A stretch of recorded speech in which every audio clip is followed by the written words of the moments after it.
Hindi kailanman pinapansin ni Jimmy ang storage room sa pinakadulo ng opisina. Bilang isang janitor, kabisado niya ang bawat sulok ng building. Mula sa makintab na tiles sa lobby hanggang sa tahimik na cubicle sa ikalimang palapag. Pero may isang lugar na kahit kailan ay iniiwasan niya pasukin.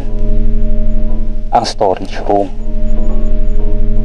Diyan mo ilalagay yung mga sirang gamit, sabi ng supervisor niya noong unang araw niya sa trabaho. Pero kung maaari, sa umaga mo na gawin. Napakunot ang noo ni Jimmy noon. Bakit po, sir? Ngumiti lang ang supervisor. Basta. Lumipas ang ilang linggo. Nasanay si Jimmy sa routine niya. Linis sa gabi, tahimik na hallway, at ang mahinang ugong ng aircon. Pero isang gabi, habang naglilinis siya ng conference room, may narinig siyang kalabog mula sa dulo ng hallway. Napalingon siya. Walang tao. Muling tumunog. Galing iyon sa direksyon ng storage room. Baka daga lang. Pero kahit pilit niyang binabaliwala, may kakaibang pakiramdam na bumabalot sa kanya. Parang may nakatingin. Kinabukasan, napansin niyang bukas ang pinto ng storage room. Hindi iyon normal. Sigurado siyang sinarado niya yon kagabi. Dahan-dahan siyang lumapit. May tao ba dyan? Tawag niya.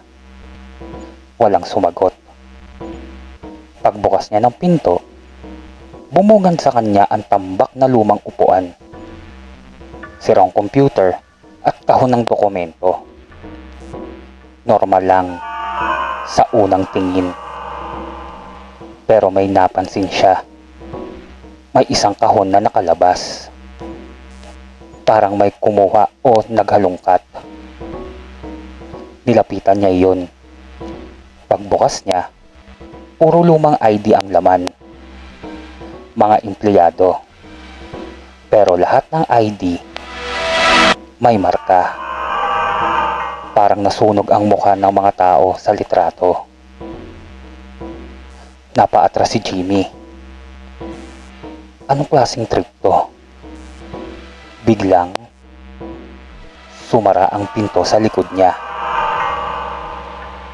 Napatakbo siya papunta sa pinto. May tao ba dyan? Hello? Hinila niya ang doorknob. Ayaw bumukas. Nanlamig ang kamay niya. At doon niya narinig isang mahinang bulong. Tulungan mo kami. Napalingon siya. Walang tao. Pero malinaw, galing sa loob ng mga kahon. Isa-isang gumalaw ang mga kahon.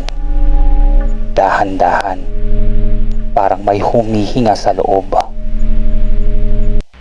Napaatras si Jimmy hanggang sa matamaan niya ang isang lumang aparador. Biglang bumukas ang pinto nito. Sa loob, may tao. Isang babae, nakasuot ng lumang office uniform. Maputla at nakangiti. Pero ang mga mata niya, wala. Itim na butas lang ang makikita. Late ka na, sabi neto. Napahiyaw si Jimmy. Tumakbo siya papunta sa pinto. Pilit itong binubuksan. Please, pabukas. Biglang tumigil ang lahat. Tahimik. At dahan-dahang bumukas ang pinto. Ngunit walang tao sa labas. Parang walang nangyari. Kinabukasan, hindi pumasok si Jimmy. At hindi na rin siya nakita. Paglipas ng ilang buwan, may bagong janitor na dumating. Habang naglilinis siya, kinausap siya ng supervisor. "Diyan mo ilalagay yung mga sirang gamit," sabi niya, sabay turo sa dulo ng hallway. "Ang storage room." "Okay po sir," sagot ng bagong janitor. "Pero kung maaari," dagdag ng supervisor, "sa umaga mo na gawin." Napangiti ang janitor. "Sige po." Nang gawing yon, may narinig siyang kalabog galing sa dulo ng hallway.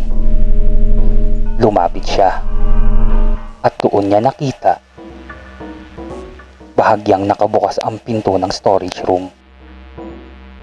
Sa loob, may isang lalaki nakatayo sa gitna ng mga kahon. Naka-uniform ng janitor, nakayuko at dahang-dahang tumingala at ngumiti. Si Jamie. "Tulungan mo kami."